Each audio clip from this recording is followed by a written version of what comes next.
সিংহায় ফুঁক দাও। আল্লাহর এই ফেরেশতা সিংহা হাতে নিয়ে মুখের কাছে নিয়ে আল্লাহর আরশে মুআল্লার দিকে তাকায় থাকে, একটা সেকেন্ডের জন্য এদিক আর ওদিক করে না। কখন রব হুকুম দিবে সিংহায় ফুৎকার দেওয়ার জন্য, যখন সিংহায় ফুৎকার দিবে, কুরআন বলতেছে ইদাস সামাউ ফাতারাত, আকাশ ভেঙ্গে ভেঙ্গে ভেঙ্গে ভেঙ্গে পড়তে থাকবে। ওয়া ইদাল কাওয়াকিবু তাসারাত, সমগ্র নক্ষত্রগুলি ভেঙ্গে ভেঙ্গে ভেঙ্গে ভেঙ্গে পড়তে থাকবে। ওয়া ইদাল বিহারু ফুজ্জিরাত, সমুদ্রের তলদেশ উদ্দোলিত হয়ে যাবে, সমগ্র পানিগুলি পৃথিবীর উপরে আছাড় মারবে, আর ধুয়ে পাইলে সব পৃথিবীবাসীকে নিয়ে যাওয়া হবে। ওয়া ইদাল কুবুরু বুসিরাত, কবরের ভিতরে যাহা আছে সব আমার মালিক আমার রব বের করে দিবে। কবর থেকে মানুষ বের হইয়া সেই দিন হাসরের ময়দানের দিকে দৌড়াইতে থাকবে, সবাই উলঙ্গ থাকবে, কিন্তু আমার নবীকে আল্লাহ ৭০,০০০ ফেরেশতা বেষ্টন করাইয়া জান্নাতের পোশাক পরাইয়া মহাসম্মানে ফেরেশতারা মিছিল দিয়ে দিয়া আমার নবীকে হাসরের ময়দানে মাকামে মাহমুদে বসাবে। একবার জোরে বলা যাবে কি আল্লাহু আকবার। বাজান মুসলমান, খুব মনোযোগ দেন। হযরত ইউনূস আলাইহিস সালামের কথা বলছিলাম, মাছের পেটের ভিতরে ইউনূস। চিন্তা করলেন মরে গেলাম না বেঁচে আছি, লাড়াচাড়া দিয়ে দেখলেন না বেঁচে আছি, দাঁড়ায় গেলেন খোদার পয়গম্বর, দাঁড়ায় দিয়ে সেজদার মধ্যে পড়ে গেলেন।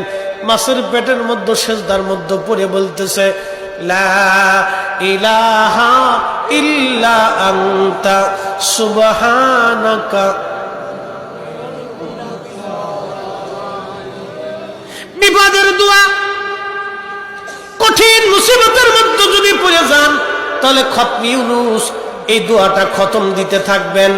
আল্লাহ যখন ইউনূস আলাইহিস সালাম এই জিকির শুরু করলেন, ইউনূসের এই জিকির আর ওই মাছের পেটের মধ্যে রইল না, এই জিকিরটা চলে গেল আরশে মুআল্লাতে। সুবহানাল্লাহ বলা যাবে। আরশে মুআল্লার পাশে এই জিকিরগুলি চারপাশ দিয়ে ঘুরতেছে।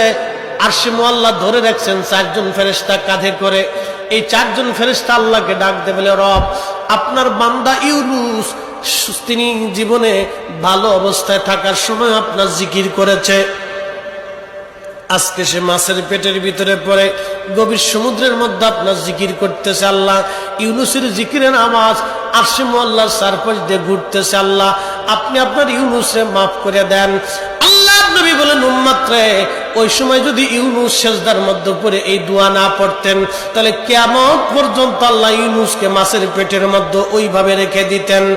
হযরত ইউনূস ওই সময় জিকির করতেছিলেন।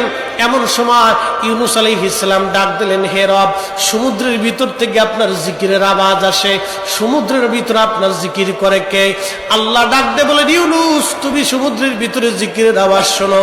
সমুদ্রের পানি আমার জিকির করে, সমুদ্রের কঙ্কর আমি আল্লাহ জিকির করে, সমুদ্রের পাথর আমি আল্লাহর জিকির করে, সমুদ্রের বালুকণা আমি আল্লাহর জিকির করে, সমুদ্রের মাছ আমি আল্লাহর জিকির করে, সমুদ্রের শ্যাওলা আমি আল্লাহর জিকির করে, সমুদ্রের নিচে গাছ আমি আল্লাহর জিকির করে, সমুদ্রের নিচের পাহাড় আমি আল্লাহর জিকির করে। ওই জিকিরের আওয়াজ ইউনূস রে তোমার কানে লাগতেছে। আল্লাহ